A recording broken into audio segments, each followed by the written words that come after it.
everyone. I hope you all are doing well and having a great semester so far. This recording is just a quick recording to talk about the upcoming high leverage practices post that is due.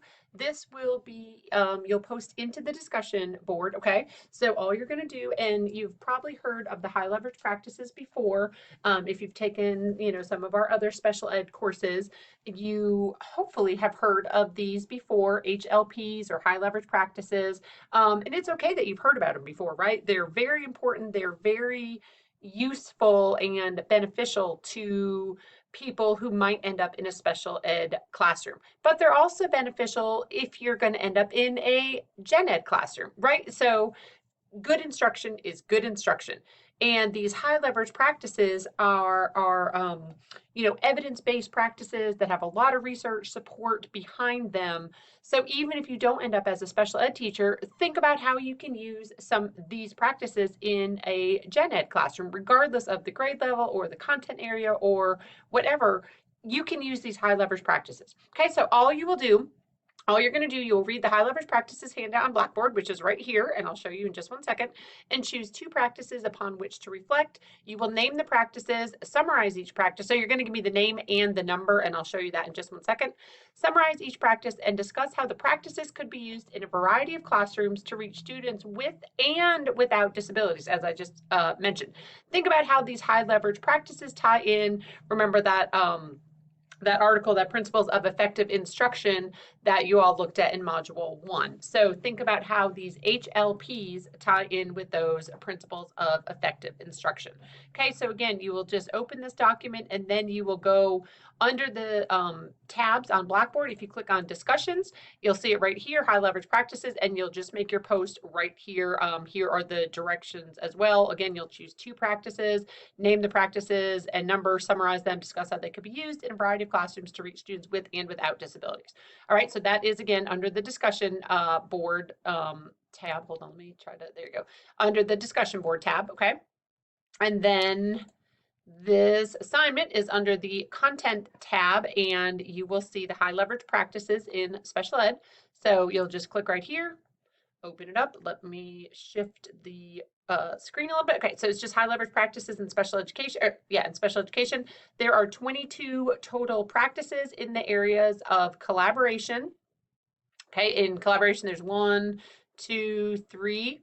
Okay, then in the area of assessment, in assessment, there are 1, 2, 3 practices. Then we have social, emotional, and behavioral practices. And under that category, there's 1, 2, 3, 4. Okay, and then our largest area is instruction. And under the instruction area, there high leverage practice 11. So there's 1, 2, 3, excuse me, 4, 5. I thought I was going to sneeze. 6, 7, 8, 9, 10, 11, 12.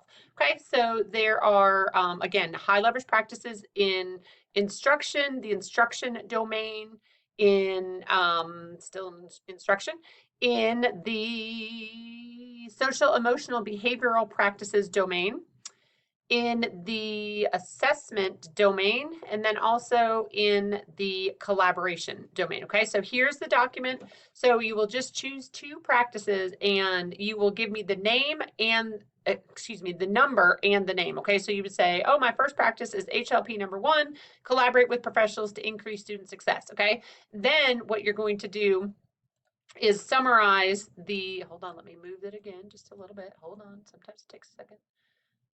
Okay, so then you'll just read that document, and again, you will choose 2 practices. So again, name and number, summarize each practice. So don't just read from the handout because I can do that myself. Just give me a summary of the practice and discuss how the practices could be used, again, in a variety of classrooms to reach students with and without disabilities. You can think about your particular, if you're elementary and you have a concentration, you could think about your specific concentration. You could think about a specific grade level if you want.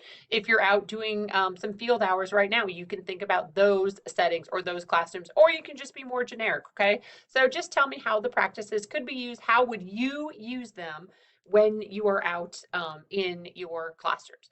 Okay, and then think about again how these HLPs tie in with the principles of effective instruction for Module 1. All right, so again, you're just going to read it right here, and then you will go to the discussion tab, and you will just make your post right here into the discussion board.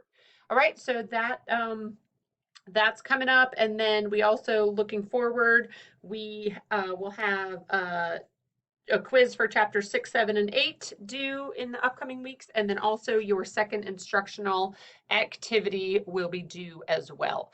All right, so this is pretty straightforward, but I just wanted to give you a video to answer any questions you might have.